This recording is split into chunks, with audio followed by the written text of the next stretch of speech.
পটুয়াখালী গলাচিপা ৩ আসনে নির্বাচন নিয়ে উত্তাল মাঠ, অনেকটা বাঘে মহিষের লড়াইয়ের মতো।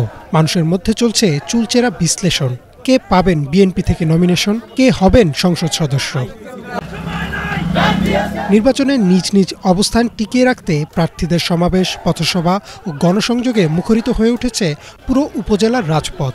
ভোর থেকে গভীর রাত পর্যন্ত দিনমজুর, জেলে, গৃহবধূ সবার দোরগোড়ায় ছুটে যাচ্ছেন প্রার্থীরা। ভোট চাইছেন নানান প্রতিশ্রুতির আলোকে। তবে এলাকার সাধারণ ভোটারদের দাবি, গত কয়েকটি নির্বাচনে যে ধরনের অভিজ্ঞতা হয়েছে, এবার তারা তার ব্যতিক্রম চান। দর্জনের ভোটাধিকার যেটা আমরা চাই, আমাদের ভোটাধিকারটা ফিরে আসুক এবং অবশ্যই আশা করি খুব ভালো হবে। তরুণ প্রজন্মের নতুন ভোটার, আমরা যেন সুষ্ঠুভাবে ভোট দিতে পারি। বিগত দিনে যেভাবে ভোট হয়েছে ওই রকমের যেন এইবার ভোটটা যেন না হয়, সুষ্ঠু শৃঙ্খলভাবে যেন ভোট হয়। আগের মতো যে ভোট না হয়, আমাদের সুষ্ঠুভাবে আমরা সবাই যে আমরা সাধারণ মানুষের সুন্দরভাবে ভোট দিতে পারি। সুস্থ মতন যে ভোট করতে পারবে, আমাকে জনগণের যে ভালোবাসবে হারিয়ে দিব। এদিকে নির্বাচনী মাঠ গরম হয়ে উঠেছে প্রার্থীদের নানান উন্নয়ন ভাবনায়।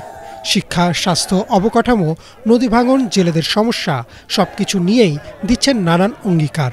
৪৬ বছর ধরে পটুয়াখালী ৩-এ বাংলাদেশ জাতীয়তাবাদী দলের সংসদ সদস্য নেই।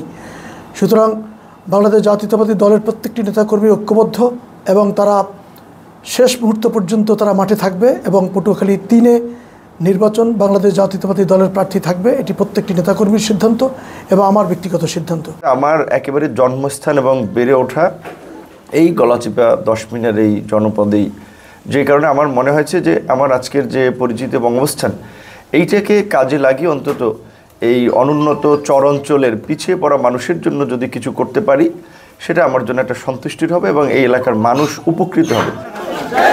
নির্বাচনী আমেজে সরগরম গলাচিপা, এখন শুধু অপেক্ষা শান্তিপূর্ণ, অংশগ্রহণমূলক এবং অবাধ ভোটের দিনের।